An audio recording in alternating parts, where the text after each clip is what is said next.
Atenção Marvecos, Marvelinos, Marvelnotas e Marveloides, está começando o Marvete Lendo e hoje vamos falar sobre o fim da primeira Gênese.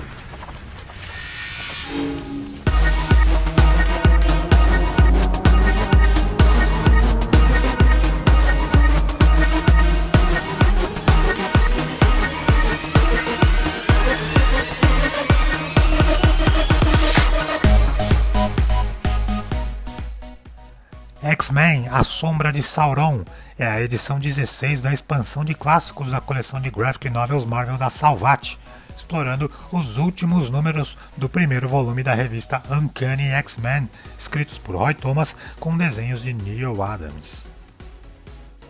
A primeira história mostra a sequência dos eventos ocorridos no encadernado anterior, Crepúsculo dos Mutantes. Os X-Men voltam para os Estados Unidos enquanto o juiz Chalmers resolve cuidar de Larry Trask e dos mutantes que foram presos pelos Sentinelas. Lorna é aceita no grupo de heróis, mas Alex Summers continua precisando de ajuda médica. Ele é levado até o médico amigo do falecido professor Xavier, chamado Kyle Licos, mas o médico tinha alguns segredos e descobrimos que ele era uma espécie de vampiro sugador de energia, graças a um evento estranho ocorrido quando ele ainda era jovem. Nesse passado, ele salvou uma menina durante uma expedição na Antártida, mas foi mordido por pterodátilos e acabou percebendo que ele roubava a energia das pessoas quando encostava nelas. Escondendo seu segredo, Licos cresceu e se apaixonou pela garota chamada Tanya, mas só poderia casar com ela após fazer fortuna.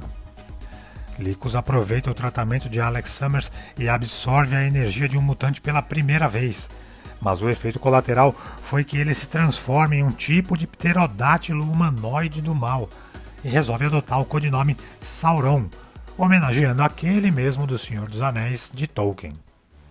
Os X-Men ouvem sobre a criatura alada e enfrentam Sauron, mas o inimigo começa a se transformar novamente em Carl Licos e o anjo, hipnotizado, ajuda o inimigo a escapar antes que todos descubram quem ele realmente era. Tanya procura por Licos, mas mais uma vez o pai dela diz que não aceitava o relacionamento entre os dois.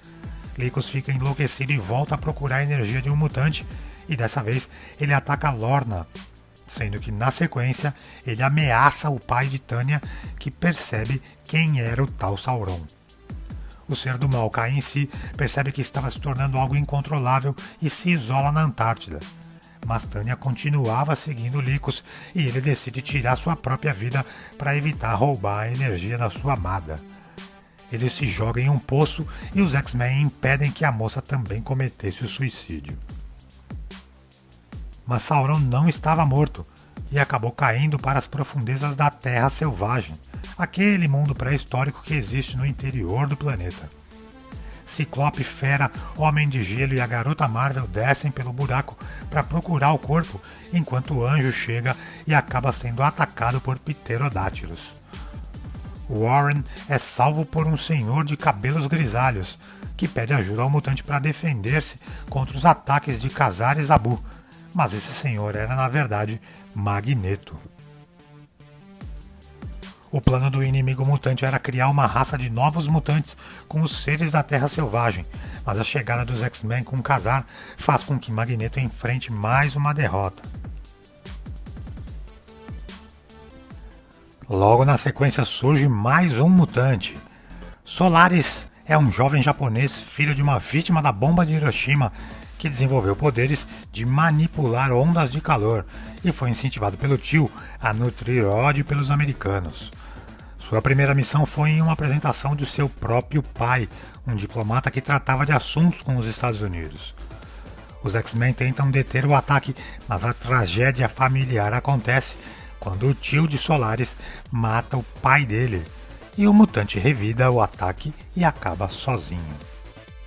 Os X-Men não têm tempo nem para entrar em casa, pois são recebidos por Destrutor e Lorna, informando sobre uma invasão alienígena.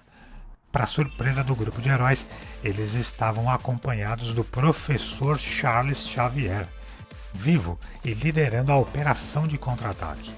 Xavier conta que quem havia morrido foi o Morfo, que pediu para ter um fim digno após descobrir uma doença terminal. Mas não havia muito mais tempo para histórias, pois a SHIELD atacava a nave inimiga e acelerava a invasão. Os mutantes são enviados para o local, invadem a nave e unem seus poderes para amplificar o ataque mental do Professor X, que usava a mente de diversas pessoas pelo mundo com pensamentos apropriados. O plano dá certo e os inimigos fogem do nosso planeta. O último número da revista Uncanny X-Men explora as consequências desse ataque mental. O Professor Xavier fica enfraquecido e precisa da ajuda de seus alunos para encontrar o Hulk, transformá-lo em Bruce Banner e obter um aparelho que foi construído em conjunto pelos dois. A missão não é tão fácil, pois o Hulk ataca os heróis, mas acaba por fim mostrando o laboratório escondido de Bruce Banner. Os mutantes recuperam o aparelho e o professor se recupera, mas a revista infelizmente deixou de existir. O encadernado da Salvat ainda traz uma das histórias dos mutantes após o encerramento do título e antes do retorno deles em 1975. Trata-se da história que mostra a transformação do Fera, quando trabalhava com pesquisa genética para entender o princípio mutante. Ele é convidado para trabalhar em uma corporação, mas durante os seus experimentos acaba descobrindo que um outro pesquisador trabalhava para espiões e resolve enfrentar o traidor usando a fórmula que ele havia acabado de descobrir. Mas os efeitos são mais fortes do que ele imaginava e ele se transforma na fera peluda que conhecemos. Hank perde o prazo para voltar ao normal e ataca o traidor, mas desiste de matá-lo pois não era uma característica sua. Só que o traidor é morto pela agente que ele havia contatado, por ele não ter conseguido roubar o composto. E a agente era a nova namoradinha de Hank McCoy antes dele se transformar. Infelizmente não vemos a conclusão desse arco, mas fica a explicação sobre a transformação do personagem. Mesmo com essa interessante sequência de aventuras, a revista dos X-Men não se recuperou a tempo de evitar o cancelamento. Temos que concordar que não tivemos mesmo nenhuma passagem grandiosa, apenas algumas boas histórias isoladas. Os X-Men só voltariam em 1975 e Roy Thomas e Neil Adams, mesmo tendo presenciado esse fechamento, abriram várias portas para o futuro dos mutantes. E é isso aí, se você gostou desse vídeo, deixe o seu like, os seus comentários e opiniões.